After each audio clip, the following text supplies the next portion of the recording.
मी आता बीड जिल्ह्यातील परळी शहरामध्ये आहे। गोपीनाथ मुंडे यांचं निवासस्थान यशस्वी निवासस्थान या निवासस्थानाबाहेर उभा आहे। सकाळचे 9 वाजलेले आहेत, दिवसाची सुरुवात झाली आणि सकाळपासूनच कार्यकर्त्यांची गर्दी या ठिकाणी जमायला सुरुवात झालेली आहे।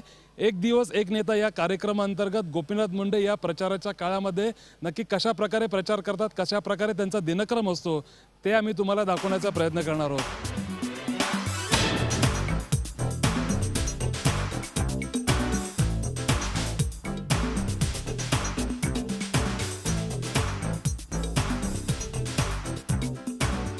करते पोहे दिसतात तुमच्या ताटामध्ये, पोहे आवडतात का तुम्हाला? होय, मला पोहे आवडतात आणि माझ्या नाश्त्यात साधारणतः पोहे, इडली सांबार, मला कांदा मिरची, उत्तप्पा असे 3 पदार्थ नेहमी खातो आणि कधी ब्रेड ऑमलेट। पण बघितलं म्हणजे ब्रेड नव्हे, चपाती, चपाती आणि ऑमलेट एखाद्या दिवशी खातो मी। मॅक्झिमम व्हेजिटेरियन आहे मी। या पुढचं तर शेड्यूल तुमचं कसं असेल? माझा दररोज मी कमीत कमी 5 आणि जास्तीत जास्त 8 सभा घेतो। 5च्या कमी कधीच घेत नाही। रोज 5 सभा घेतो। डिस्टन्स लॉंगेस्ट असेल तर 5, नियरेस्ट असतील तर 8 सभा घेतो। आणि ऊन असल्यामुळं 2 वाजेपर्यंत मी 3 सभा घेतो आणि मग 4 वाजल्यापासून मग 5 सभा घेतो, 4 सभा घेतो। पण तो डिस्टन्स 25-30 किलोमीटरचा असेल तर हेलिकॉप्टरने सभा घेतो संध्याकाळी 6:30 वाजेपर्यंत आणि 6:30 नंतर मग 3 सभा घेतो, 7, 8, 9। मग तो डिस्टन्स मात्र सगळा 100 किलोमीटरच्या आत असतो। असं प्लॅनिंग करून आत्तापर्यंत मी महाराष्ट्रातल्या 20 लोकसभा मतदारसंघातून प्रचार करून आलो आहे।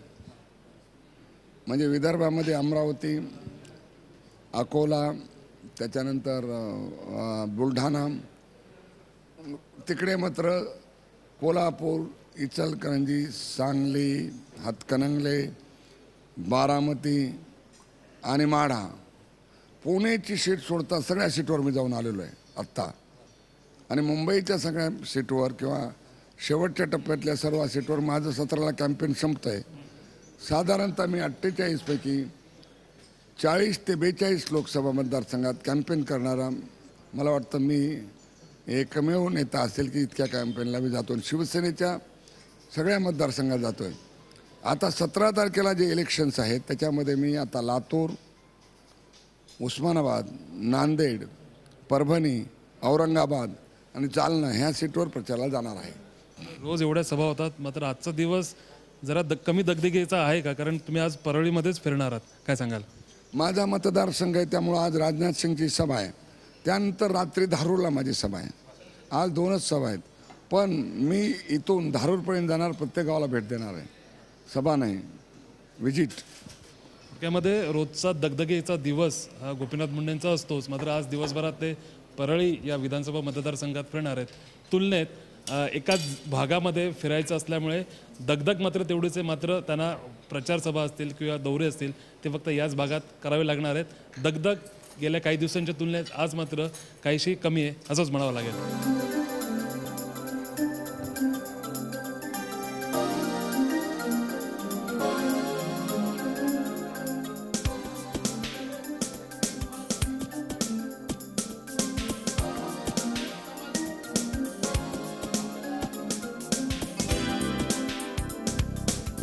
गोपीनाथ मुंडे यांच्या कन्या आणि परळीचे आमदार पंकजाताई मुंडे आपल्या बरोबर आहेत। मॅडम, काय सांगाल?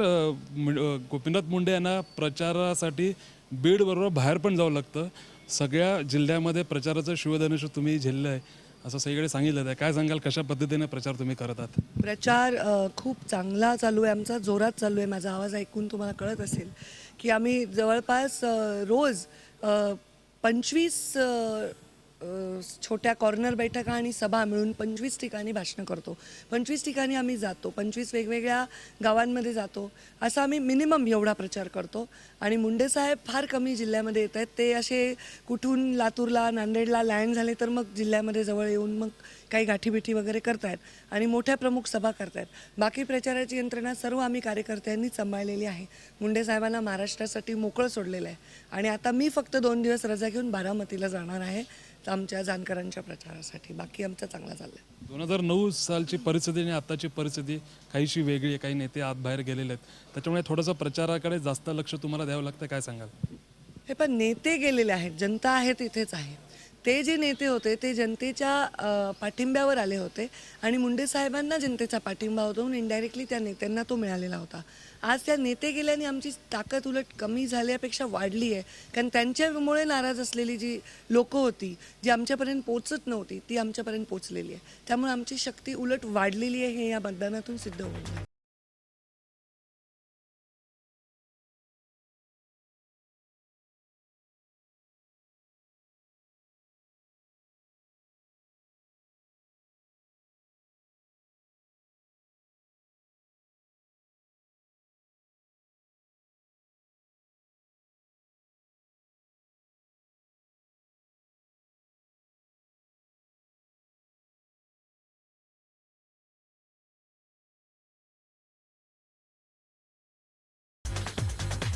बंगल्यावर पण बरीच गर्दी होती, तिथे तुम्ही लोकांशी बोलत होतात.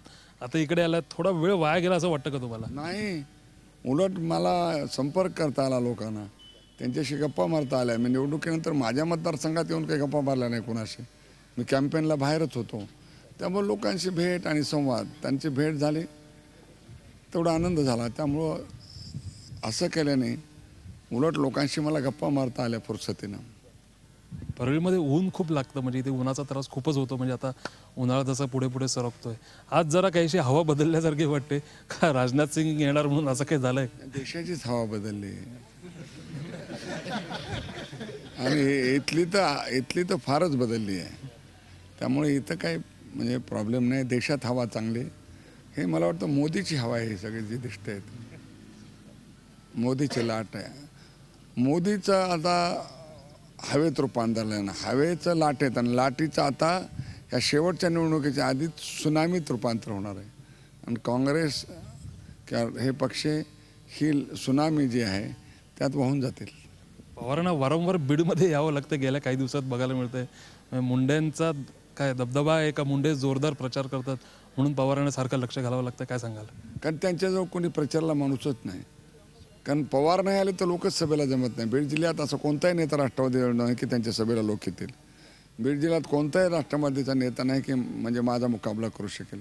त्यामुळं त्यासाठी पवार ते सारखे पवारांना बोलवतात, या या या या या या पळा पळा पळा पळा, मग ते येतात. आणि त्यामुळं ते आत्ताच नाही, दर निवडणुकीत मुक्काम ठोकून असतात. या निवडणुकीपेक्षा मागच्या निवडणुकीत जास्त वेळ आले होते म्हणून काही फरक पडलेला नाही. अजूनही काय त्यांचे दौरे आहेत म्हणे? नाही, कारण आहे दौरे अजून. माझं म्हणणं शेवटच्या मतदानाच्या दिवशी त्याने इथे थांबलं तर मला आनंद होईल, कारण ते काम कुणी करू शकणार नाही. ते बूथवर जर थांबले तरी त्याचा आनंद होईल, कारण त्यांचं काम त्यांनी करावं. जनतेचं काम जनता करणार आहे, मला निवडून देणार आहे. गोपीनाथ मुंडे यांचे ड्रायव्हर बाबा आपल्या बरोबर आहेत. बाबा, तुमचं खरं नाव काय? म्हणजे तुम्हाला बाबा का म्हणतात आणि तुमचं पूर्ण नाव काय? माझं बाबासाहेब जनार्दन पांढरे नाव आहे आणि मी साहेबांसोबत मागील 20 वर्षापासून ड्रायव्हिंग करतो. आणि माझ्याकडं पूर्ण मराठवाड्याची जबाबदारी आहे. जिथेही साहेब मराठवाड्यात येतील तिथं मी गाडी घेऊन तयार असतो. रात्री दिवस साहेबांची सेवा करणं हेच माझं काम आहे. आता निवडणुकीचा काळ आहे, प्रचारासाठी रोज फिरावं लागतं. रोज किती किलोमीटर गाडी चालवता आणि कुठे कुठे गेल्या काही दिवसात तुम्ही साहेबांना घेऊन गेलेलात? आत्ता बघा, आम्ही सकाळी आमचं 9ला सुरू होतं तर सकाळी 4 वाजेपर्यंत असतं. सकाळी 4 म्हणजे पहाटे 4 वाजेपर्यंत? 4पर्यंत. आम्ही कधी पहाटे 4च्या आधी घरी आलेलो नाही. तर हा प्रचार दौरा जिथे जातील तिथं, आणि दुसऱ्या कॉन्स्टिट्युन्सीमध्ये पण जात आहे साहेब, तर जिथं उतरतील तिथं आपण तयार राहायचं जाऊ. आणि जे साहेबांची बाकीचे कामं आहेत, फोन लावून देणे वगैरे सगळे आपण हे करत राहायचे. आणि शेड्यूल त्यांचं, जेवणाची सोय, गोळ्या औषध, झोपण्याची, राहण्याची जी काही सोय असेल ते सगळे मी बघायची. मला सांगा की एवढं दिवसभर सभा घेतात, फिरतात, किती दमलेले साहेब तुम्हाला दिसतात मुंडे साहेब? तसं तर बघा, साहेबांची पब्लिक हीच एनर्जी आहे. तर मला तर असं कधी वाटलं नाही की ते थकलेत. आमच्या अगोदर ते फ्रेश होऊन तयार असतात. आम्ही तरी कमीत कमी समजा 1-1.5 तास उशिरा येतो, कधी कधी उशिरा आलो रात्री तर. पण ते आमच्या अगोदर कामाला लागेल असतात.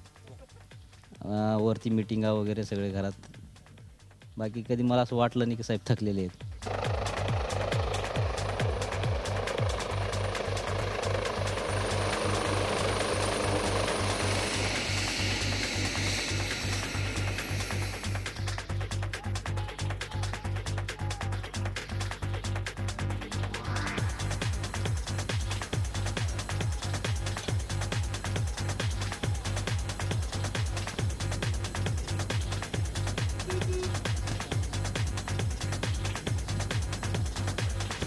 मी हिंदुस्थानमध्ये सोनिया गांधी आणि शरद पवार पेक्षा जास्त मताने निवडून येणार आहे.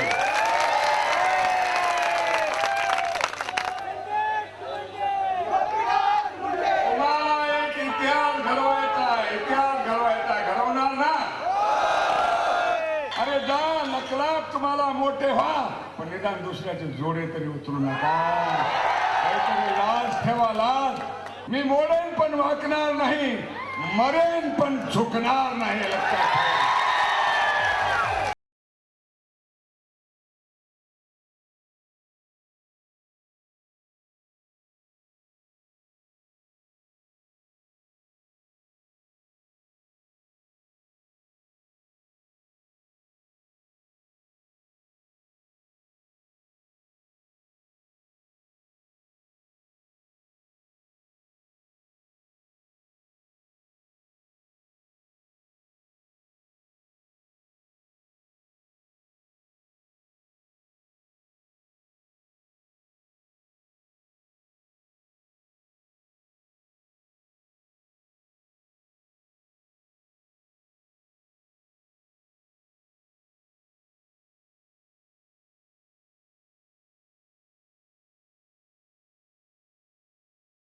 लोक आपल्या बरोबर आहेत. काय सांगाल, इथे तुम्ही बंगल्यावर बसलेला आहात, कोणाची वाट बघताय आणि कोणाशी बोलायचं आहे? साहेबांच्या मुंडे साहेबांच्या बरोबर आमचं खूप प्रेम आहे.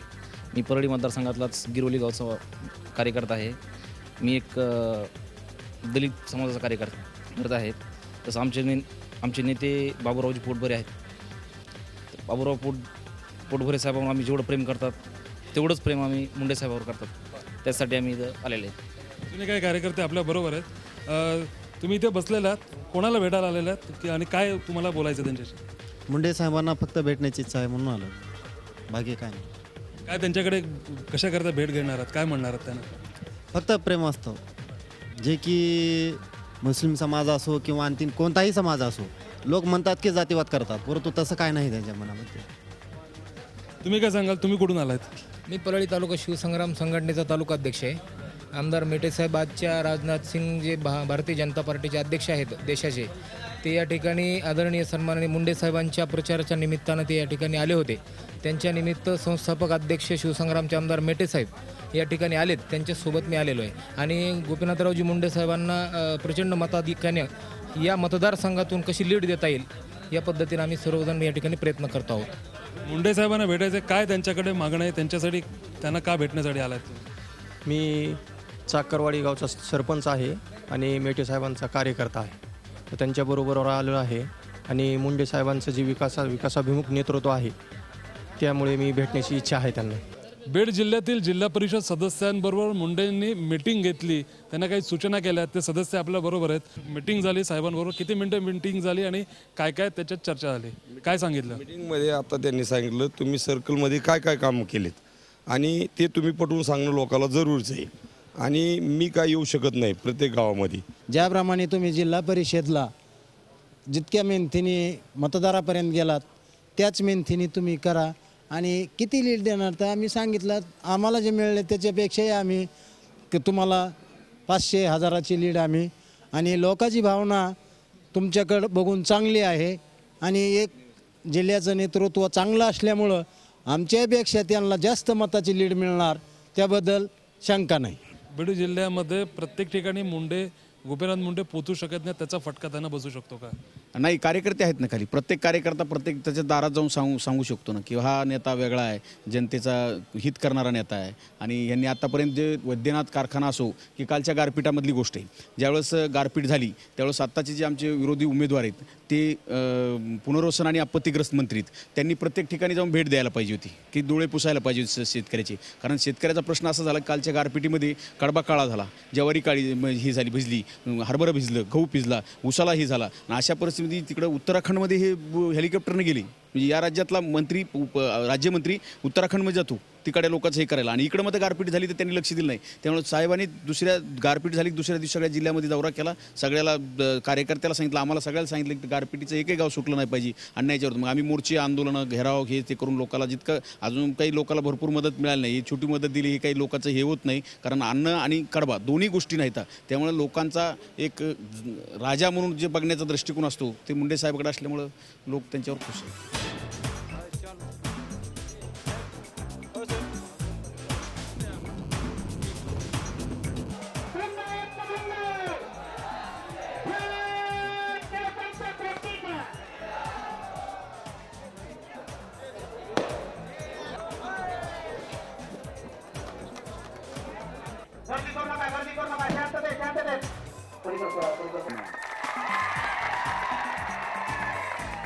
पुढे 10 वर्ष विसरते तर हा एकदम गारच गार करून टाकतो. हेक्टरी 4,000 रुपये म्हणजे एकरी किती? कापसाची पिशवी तरी येते का 1,600 रुपयाला? मी दिला स्वाभिमाने ऊस चोरणाऱ्याचा दिला. ह्या ऊस चोरणाऱ्या सामान्य माणसाचा, ह्या डोंगर कपारीत होणाऱ्या माझ्या भावांचा मी दिला स्वाभिमानाचा झेंडा उभा केल्याचे आहे.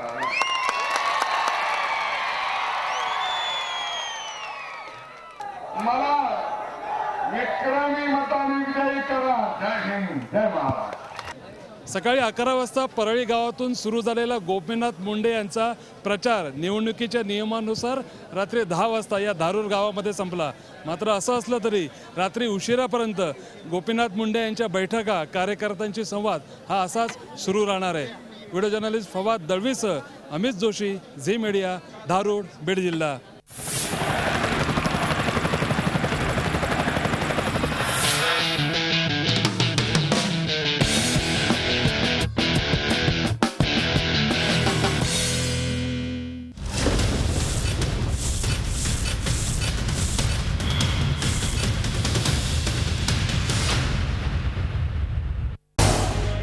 झी 24 तास रहा एक पाऊल पुढे.